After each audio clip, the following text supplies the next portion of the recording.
Battlefront 2015 was a renewal of the Battlefront franchise. Some people really enjoyed it, some did not, but you can't say it didn't have iconic moments or heroes and villains. In this episode of the Uplink Podcast minigame, I have a friend of the show, Mark, split screen on the show to rate the heroes and villains in Battlefront 2015. This is a segment that we have on every single episode of the podcast. We rate or play a minigame in each episode. We release every Sunday, so be sure to subscribe and click the like button, as well as the notification bell, to keep up to date on all things Uplink.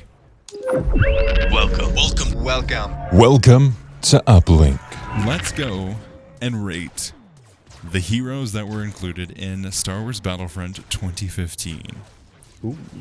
So, for the last couple episodes, starting with Wolf, I had him rate the Ewok names that I could find that were in canon, and some were out of canon as well. But just rate them from 1 Yub-Nub to 10 Yub-Nubs. And then I had Azatru on to talk about Lego Star Wars characters from Lego Star Wars The Complete Saga, and rate them from 1 stud to 10 studs.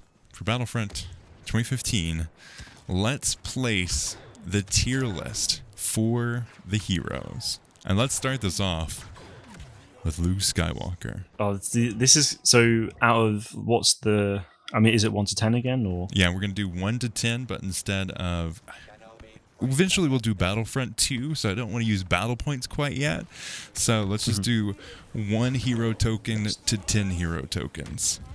Ooh, I like it. Nice. This is going to be tough, actually, because I've not played that game in a while. But, I mean, the Saber heroes were always just stupidly overpowered, really, weren't they? So, I don't know. I mean, if we're going really in-depth with it, I'd say Luke. I don't know. I feel like, for me, Luke was an 8, probably, because, you know, he was always a lot of fun to play, one-hit kills, all that stuff. But just the swinging and the jumping and just, yeah, it was... The controlling was a bit clunky in terms of hitting, so for that reason it comes down to an 8. But okay, yeah.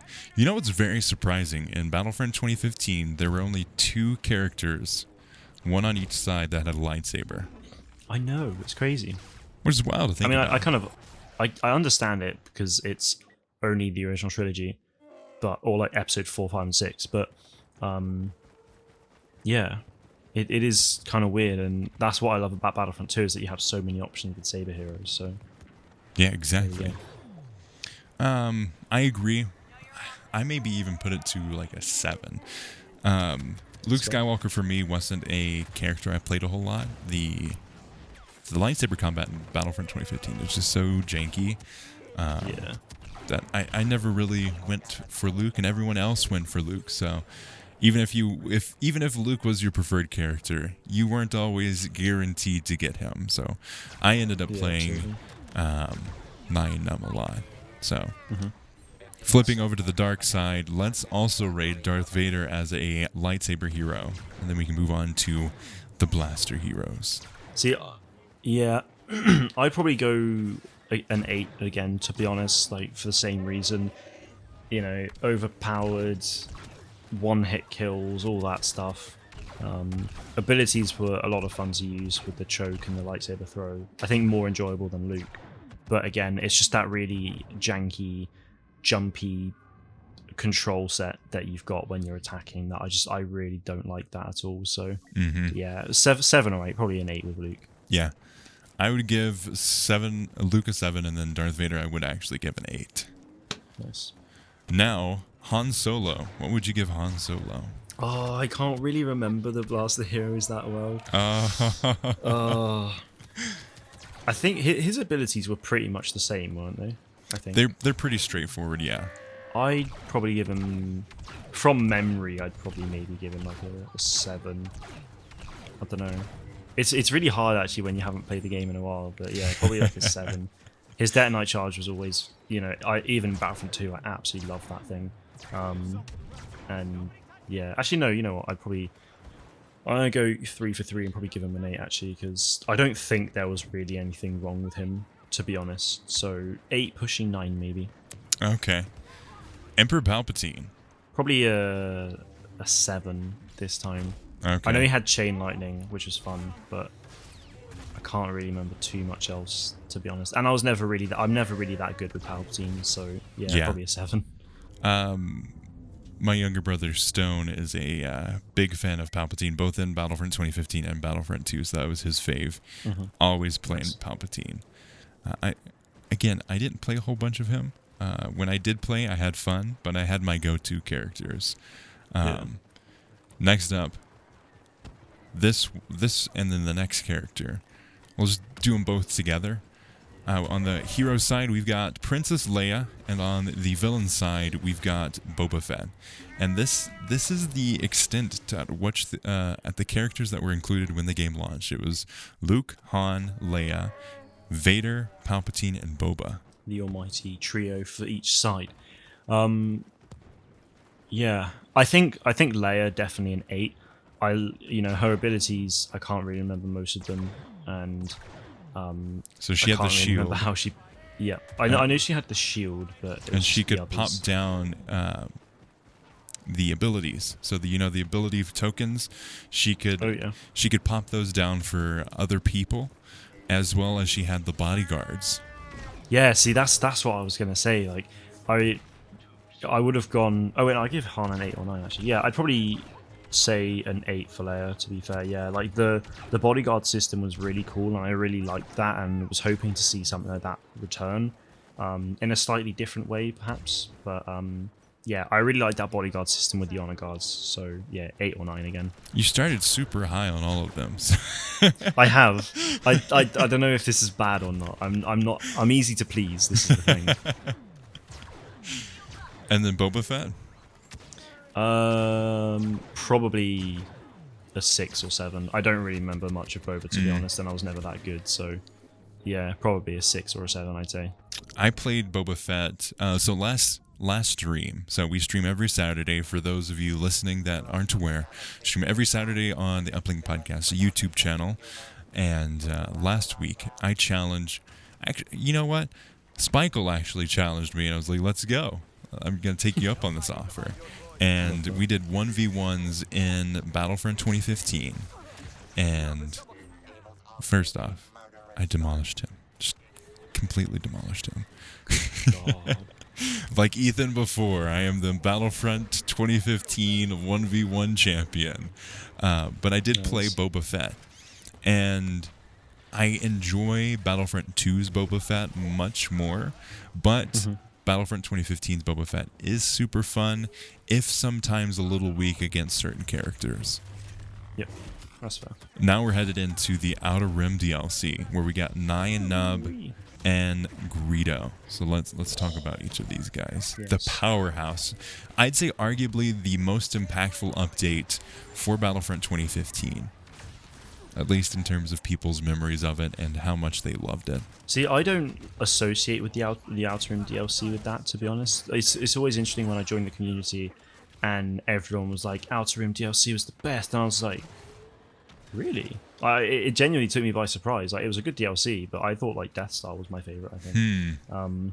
But yeah, I mean, I never really played Nine Num that much. I really liked that he had the...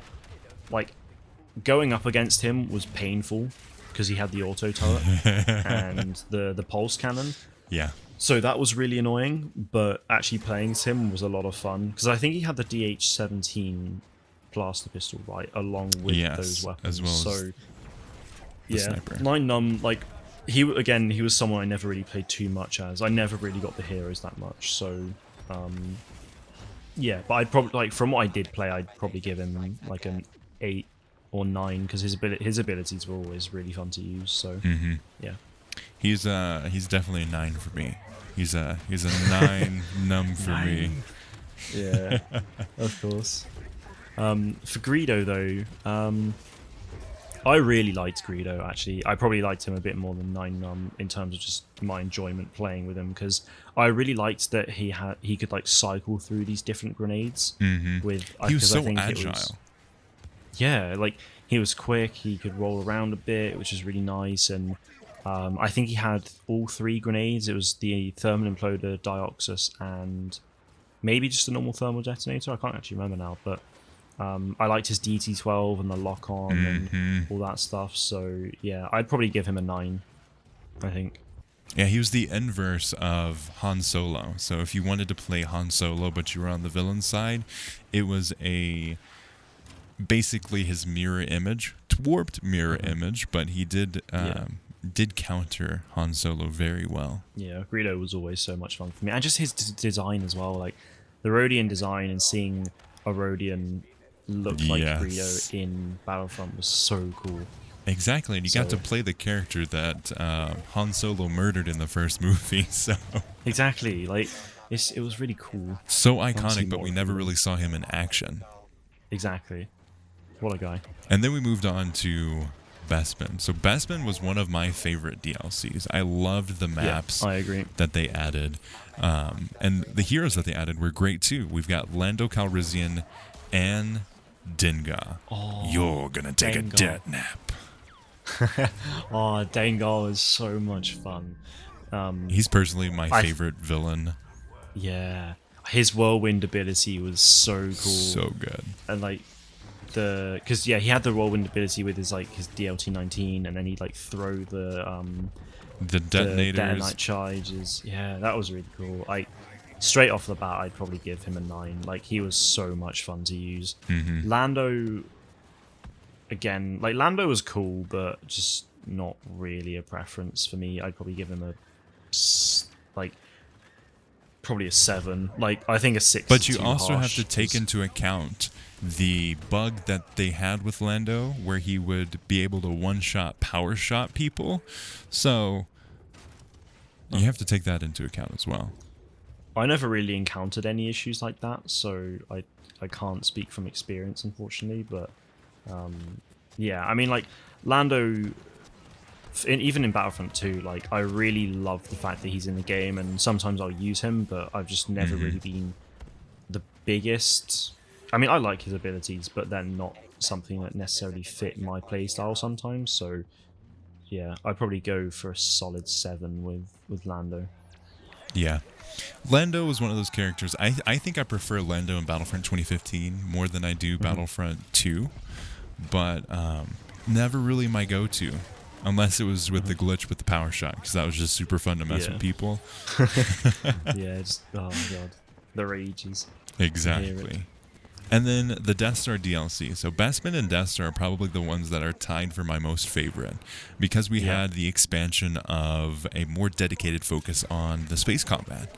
I loved the different transitional mode of the Death Star DLC. Yeah, that was so fun. And I think that's part of why I love Galactic Assault so much, is that it sort of reminds me of back then, like with was it Infiltration? No, that was Rogue One. Battle Station, it was called. You know, so yeah, destroying a Star Destroyer was fun, but then rescuing R2 and coming back and then doing the trench run was iconic. And It was so good. Yeah, that was amazing. The heroes for me were, like Chewie was very lackluster in my opinion. Oh, you can't do my boy like that. I'm sorry. he was really cool. Like, it was awesome to have him in the game. I mean, he looked a bit dodgy. Yeah, he looks cell shaded. Yeah, exactly. He really does. Yeah. So yeah, I mean, Chewie didn't look great because of limitations with the engine, I think. So like, I mean, I get it. Yeah, so he didn't look great, and I never really played as him that much. So I'd probably give him a 6, to be honest. Oof. It's probably quite harsh. That's rough, man. That's rough. Yeah. I'd probably give Bosk a 7, though. I really like Bosk. Bosk was so good. So good. Consistently in both Battlefront 2015 and Battlefront 2, just a super solid character. Actually, maybe I'd give him an 8. I feel like my rankings are probably going to annoy people. Be like, I'm never watching this guy again. It's like, fair enough. I love Chewbacca. He was one of my favorite characters. Him and Nine Numb, I would go in between. Those were my 2 favorite characters. Bosk, though, on the villain side, such a powerful character. Super good in most situations in both Battlefront 2015 and Battlefront 2. So I'd probably give him probably an 8.5. Chewbacca probably an 8. That's fair. They were moving on to the Rogue One DLC. This is the time period where everyone was wondering what they would do after the last DLC update. We had the rumors and somewhat we had the rumors that they were working on a Hero Blast type mode. Had Paul Kesslin on the podcast and asked him about it and said they were working on it, but just the limitations that they ran into and time constraints, they weren't actually able to make it happen. But with the heroes of this update, we got the iconic Director Krennic and Jyn Erso. I really liked Jyn a lot, actually. Like her abilities weren't, like crazy, but I really liked that you could just have the attachments on the gun that changed them around, and you could essentially play Jyn in multiple play styles. Like the blaster configuration was my favorite and was really good, but I liked the fact that you could turn into a sniper as well, or just go with the blaster pistol or like the ion launcher. Like you could pretty much play anything, like short range, medium range, long range, vehicle defense. Like Jyn was a really solid all-round hero that I really enjoyed playing, so probably give her an 8.5. Nina, get in there. Excellent. What about Director Krennic? Krennic was, I don't know, like it's tough because I quite liked him, and again he had the bodyguards thing with the Death Troopers. Such a unique playstyle too. Very very like defense tower hero character. Like you'd set up in a location and you'd be able to move around this specific location because he had the shield ability. He had the little droid guy that would follow him around with spraying a Dioxys cloud around him. He had these I thought that was really cool. Support characters and the Death Troopers.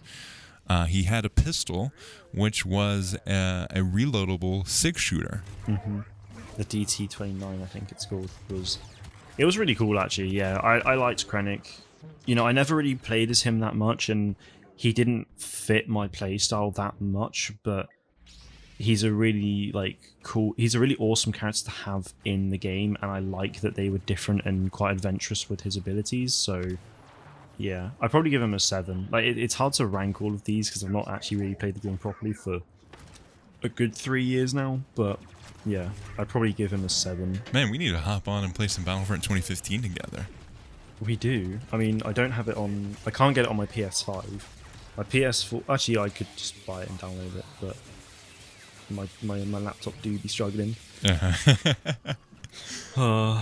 Rip. So there we go. We have the ranking of the Star Wars Battlefront 2015 hero characters, both heroes and villains, as well as a kind of like a little history guide into the world of Star Wars Battlefront 2015. That was the game. I have so much nostalgia for Battlefront 2015. I love that game. Going over those heroes just takes me back to so many different moments as well. Like my favorite moment from the Outer Rim DLC, it was me, my brother, and his friend. We were all over two PS4s set up, and we'd be alternating, which was really fun. Bespin was I was playing the new DLC whilst watching Star Wars HQ interview Dennis Branville about it. Like that was really cool, and it's just loads of nostalgia and memories for that. It was a good game. Met many a friend in that era, and jump started the Battlefront podcast, and cemented us into the world of Star Wars gaming. Such a great time. We didn't have a Battlefront. We didn't have a PS4 or next gen console that wasn't a Wii U. Until Battlefront 2015 came out. We bought the Darth Vader edition PS4, and that day I remember filming an unboxing of the PS4 and then immediately running and loading up Battlefront 2015 so we could update it. While it was updating, we played. It was me and our brothers, and we were all hopping into the versus mode, and we'd go through and play 1v1 heroes, and we'd switch out and just try to play as many of the heroes as possible. Yeah, that's awesome. That is awesome. Playing split screen as well. Yes. Love it. Excellent. So, there we go. Thank you so much for coming on the podcast. This was an absolute blast. Always a pleasure, my friend. Always a pleasure. Thank you for listening to Uplink Podcast. You can follow us on Twitter at Uplink Podcast or on Instagram at Uplink Podcast. If you like the show, and we hope you do, please consider leaving us a review on Apple Podcasts or wherever you can leave a review. It helps us out a ton. It gets your feedback, and it helps us attract new listeners. If you'd like to support the show, you can do so on our Patreon, patreon.com/uplinkpodcast. Be very appreciative of that. You can get exclusive content like Uplink Plus, our exclusive Patreon podcast, as well as some bonus insider deals on Uplink Podcast merchandise, as well as a mention in the outro, this right here. We'd like to thank Daniel, who supports us at the $10 a month level and helps bring the show to you lovely people. Thank you so much, Daniel. And if you'd like a shout out at the end of the episode, please consider supporting on Patreon. Helps us out a ton, helps us to expand the show and bring you weekly content. We also have a YouTube channel, youtube.com/The Star Wars Battlefront Podcast. Yes, I know, we're Uplink Podcast now, but can't change the URL for YouTube, so please consider checking out the content that we're producing over there. We have weekly streams every Saturday at 12 p.m. MST, as well as bonus content and expansion of the show. You can find the show on iTunes, SoundCloud, Stitcher, Google Play, Apple Podcasts, YouTube, Spotify, wherever you find podcasts, you can find this show. Links to all of the guests' information will be in the description of this episode, so definitely go check them out as well. As always, thanks for listening. Goodness gracious.